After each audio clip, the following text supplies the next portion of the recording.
Jonathan Wilson with us. Hi, Jonathan. Hi, how you doing?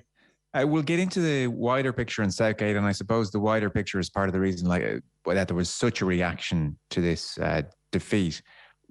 Marco Rossi, the Hungary manager, said his side were slightly lucky. This was not a full-strength England side. What went wrong? I mean, pretty much everything. It's not a full-strength England side. I think it's a Hungary team who are better than people perhaps give them credit for, particularly, sitting deep, playing on the break. They're very well organised, go along to Molloy. They're very good at that. And we've seen them cause a lot of very good teams problems. So England aren't unique in that. I think it was one of those nights when Hungary didn't score quite with all their chances, but they definitely were very efficient in taking their chances. But I think it's more than anything else. It's just nobody wanted to be playing this game, or nobody English did. This has been, because of COVID, it's been a really, really long, exhausting season. I don't know a journalist who's not shattered. No journalist wanted to be in Wolverhampton last night, or in Munich, or in Budapest before that. It's been a really, really tiring 2 weeks when it felt like the season was over with the Champions League final. And even the Champions League final wasn't the sort of, this is more of a journalist issue, but you sort of think, okay, we have a game on Saturday night, it's all finished, but actually no, it all spills over into the Sunday because of the chaos around that game.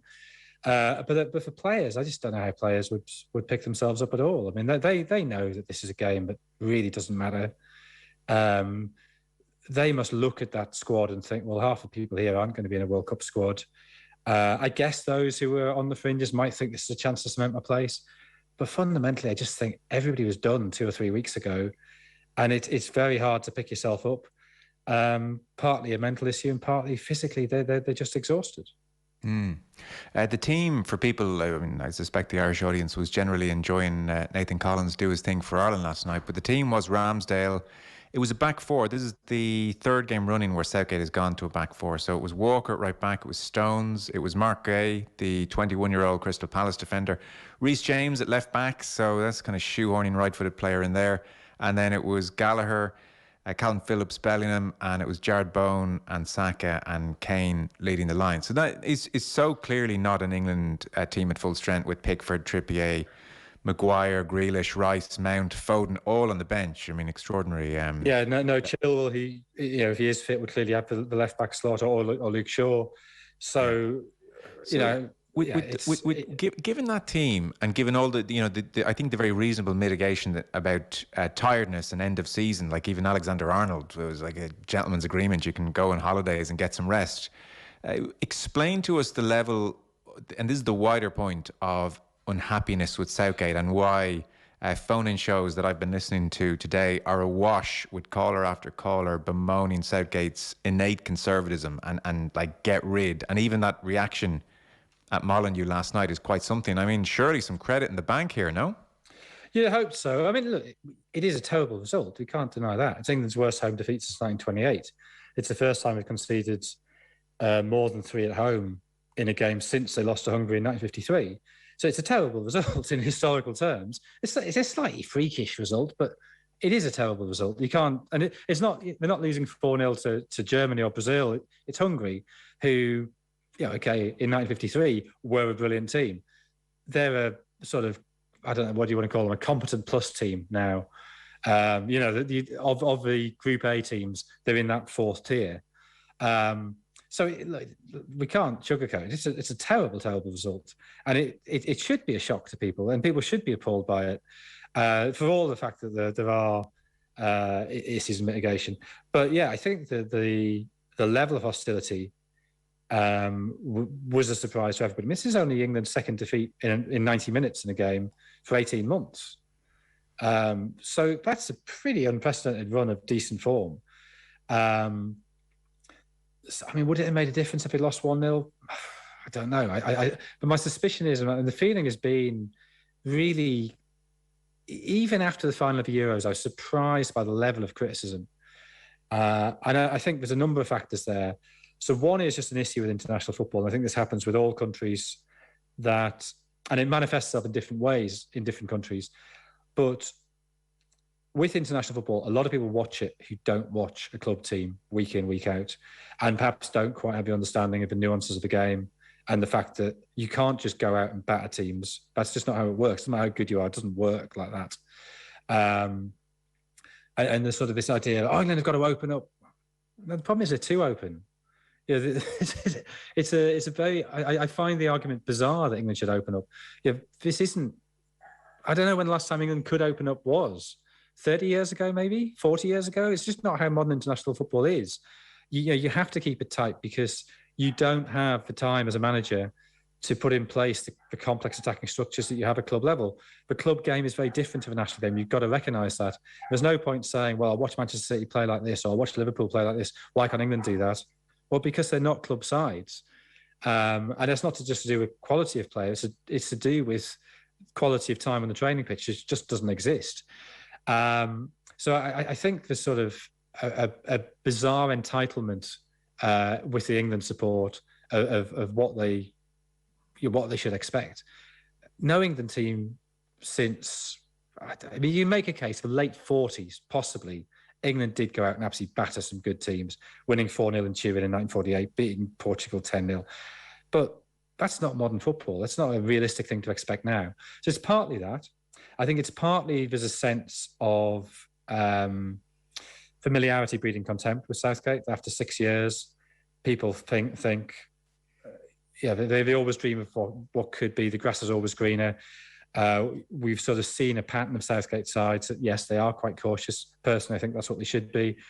And then they fall just short, which is way, way better than they had been doing, where they previously, 2 semi-finals in the last 2 tournaments, as opposed to 2 semi-finals in the previous half century, is a significant improvement. I think people look at this squad and think there's a lot of really good attacking players in there. Why don't they play great attacking football? But again, look at, say, Argentina, who for 20 years have struggled with having a dozen brilliant attacking players and have not produced great attacking football. That's just not how international football works. But I think actually the most worrying and most damaging thing, and it's very, very hard to be sure about this, but it is a theory that I think you've got to consider, that there is a very different attitude between Southgate on the one hand, who's very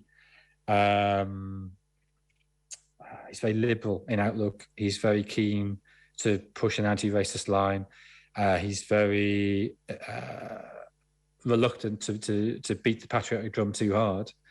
And a fan base who, let's not forget, before the Euros were booing the taking of a knee. And that split, I think, is a really worrying one.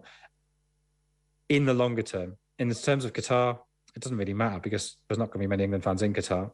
So for this World Cup, of all World Cups, it might be one where that doesn't matter so much. So is there almost a sense that for a fair quotient of the English fans, conservative football or no, it's his liberal views that irk them a touch and he's on thin ice? Yeah, I think so. I think it's obviously no. There's a tiny percentage of those fans would attack him outright for his support for Black Lives Matter, for taking the knee, for speaking out. Although I wish he'd speak out more on Qatar and issues of labour relations and human rights there.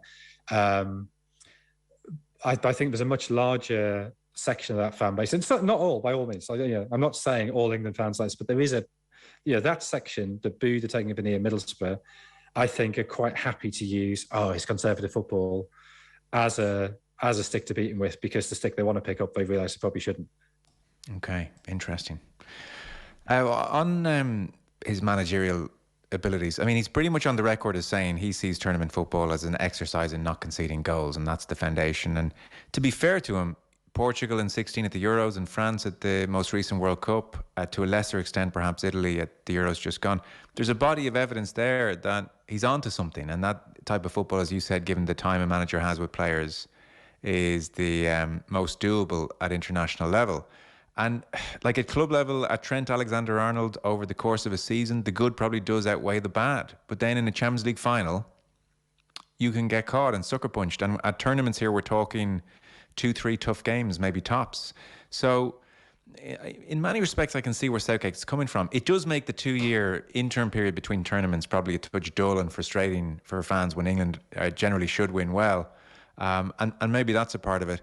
The other thing I wanted to get your thoughts on was the general accusation thrown at Southgate that he sets a team up reasonably well, for sure, and then he's very slow to react in games. That was mentioned a touch after the Croatia defeat at the World Cup in 18.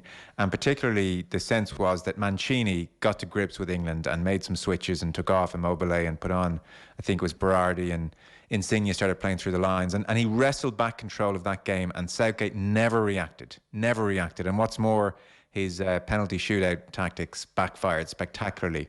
So there are cases against Southgate here, which are probably legitimate. For instance, where would Southgate, I wonder, pitch up if he goes back on the market in Premier League terms? So it's hard to get a feel for where Southgate, the manager, is, because on the whole, he has done a good job. Yeah, well, I think, again, you've got to separate club football and international football. I think he's been he's been the best international England manager of my time as a journalist. Of 20 years, he's been the best, without question. That doesn't mean he's the best manager, but he's the best international manager, because being an international manager is partly about being an ambassador for the country. It's about creating the right environment for the players, and that involves the media as well. Yeah, creating good relations there, making the players feel comfortable. I don't think there's been any sense at all in his 6 years in charge that any player has been reluctant to play for England. Maybe Jamie Vardy, but I think he realised his role with England was going to be very much a secondary one, and he wanted to protect himself for Leicester. Yeah. I think that's totally understandable. I don't think there's ever a sense that he was frustrated with Southgate. He just recognised the reality of the situation. And Southgate, I think, handled that very, very well. And I think, as you say, I think he's very good at setting teams up. I think he's very good at sort of doggedly going through the evidence, doing the research, putting that into practice. Now, you can argue that the penalty shootout technique didn't work. You know, what he'd worked out for that, working with psychologists, drilling in training. But you know, the problem with something like that is saying, because it didn't work in that one instance, that his plans just don't work. Well, he beat Switzerland in the Nations League's third place playoff. He beat Colombia at the World Cup. England managers tend not to win penalty shootouts, so he's sort of won two big ones, lost the biggest one. But you know, if Marcus Rashford's penalty gone 3 inches to the right, England almost certainly win the Euros. And then that, you know, we're talking about what a genius he is. Yes. So if the thing that's counting against him is a penalty that was 3 inches from being perfect, I think you give him a bit of a pass for that. However, I do completely agree with you that where he doesn't have time to do the research and think things through and go through it methodically, when he's having to make changes on his feet, he does often seem slow at doing that. So the Croatia semi-final, when the Croatian wing-back started pressing forward and Jordan Henderson was essentially doing shuttle runs across the pitch because he had no support in there, quite why he didn't pull Raheem Sterling deeper to giving that extra protection, I don't know. I mean, that was obvious at the time to me sitting in the stand. Yeah. I think equally the Euros final, before the Italy equaliser, you could sense the momentum of the game had shifted. He waited till the equaliser happened before he made changes, and actually sort of stabilised the game after that, which may also be Italy having got the equaliser sitting a bit deeper. What you'd say on the plus side there is there was the Poland World Cup qualifier when Poland equalised, and England then did just find another gear and go on and get a winner. And equally the game in Munich, he did bring on Grealish, and that did lead to the equaliser. So it's not all bad in that regard, but yeah, no. That's the criticism you'd have. And that, I think, were I a Premier League chairman, that would be what would concern me about appointing him. But anyway, you look at his Middlesbrough record, and it sort of is pretty similar to his England record, that without being spectacular, it was solid and it was fine, and then eventually, it ran out of steam. See, I would tend to agree with you, though, that in the main, you take a broad look at the job he's done. It's been excellent. It's not an easy job. That is not an easy job to do. There are pitfalls all along the way, Sam Allardyce-esque and on the pitch pitfalls. And it's fair to say, with the political turbulence, he's had plenty to handle off the pitch as well, Southgate. He's done it all with aplomb. And that was my sense, really. So, but even leaving aside the quotient of England fans who just don't like the cut of Southgate's jib and his politics and his general approach to things, and so they're quick to pounce on him, I was very struck over the last 24 hours by the number of pundits and former players listening to, be it TalkSport or 5 Live or reading different pieces, who've been so quick to pounce on him and saying, doesn't know his best team, we've just been very lucky with our draws at the two major tournaments. And look, there's a grain of truth in that for sure. But you know, a lot of draws aren't that tough at international football tournaments. But like huge numbers of them saying doesn't know what he's doing and you know isn't getting the best out of the team. You sort of need to be immersed in a country maybe to kind of appreciate all those nuances, like the same way I'd an innate understanding of everything that's been said about Stephen Kenny. I didn't realise slightly from afar this was bubbling up around Southgate. I thought he was the M&S are going to sell out of waistcoats. We love this guy leader, I have to say. Yeah, I mean, I think it has been. You could feel it bubbling even at the Euros. I mean, I've been actually slightly struck today by how many journalists have come out and been very openly supportive of him. And there does seem to be a big split between journalists on one hand and pundits on the other. And I mean, TalkSport pundits, I guess, shouting the odds is their job. So sure. Whether that's a serious barometer of opinion or not, I don't know.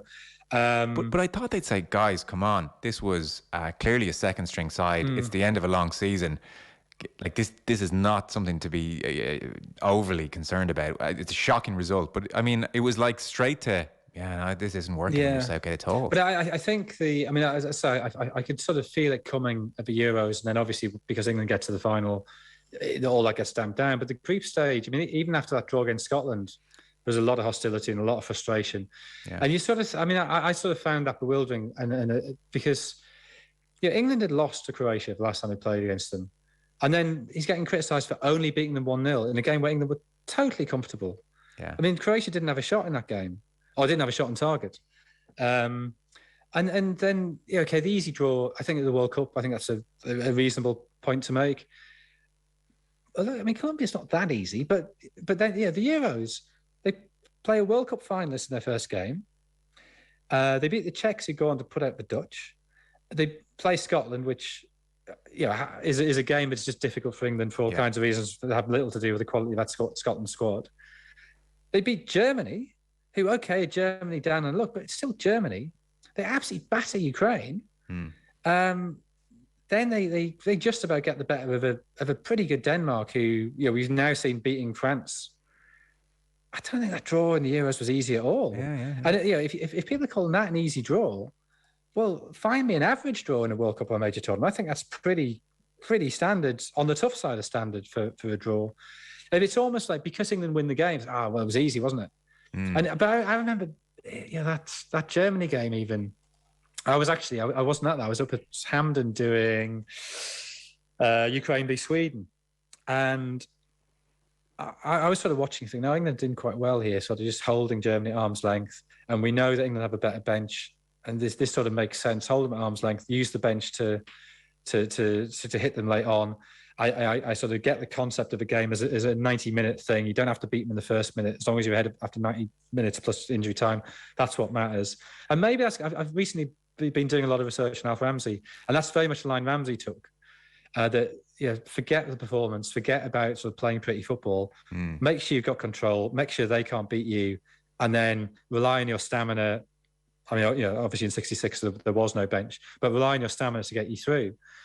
And I began to see Southgate in that mould, and I sort of was hearing people going, he's betraying the greatest attacking generation of players England have ever had. In 20 years, historians are going to look back and go, why was Phil Foden on the bench, or why was Jack Grealish on the bench? He says, this is insanity. He's controlling a game against Germany. England just waiting for their moment, and the moment did come. I don't really know what else people want. I guess if you're doing that, you have to win. Yeah, but only one team ever wins. Sure. And so you can't go into a tournament and say at the Euros that 23 managers were failures. But that's an absurd bar for success. You can on TalkSport, Jonathan. Well, you can on TalkSport, yeah. But it's just so fascinating that less than a year from that Euros campaign that you outlined, less than a year, here he has been booed out of Molineux for a Nations League game. It's so interesting, and I don't know where that leaves him for Qatar as a final point. Well, I'd be absolutely stunned if he weren't a manager in Qatar. Yeah. I think anybody who gives this, I don't think anybody who wasn't already anti-Southgate should really have had their mind changed by the last 10 days. I think we knew this was going to be a really difficult period of games. I think what we're seeing is the problem of scheduling as well, that the managers have had to use these games for a little bit of World Cup experimentation. But it's the worst time to do that because everybody's knackered and they're not even thinking about the World Cup. So, you would have this at the end of the season if a World Cup had started, this week, which is, when it normally would have done. But there's a World Cup immediately ahead of you. So you haven't sort of mentally switched off. But also the fact you had the 2 seasons or the season and a half sort of rammed together because of COVID, it's made that so much worse. So I think preparation has been hugely difficult for this World Cup. I suspect it'll be a bad World Cup as a result.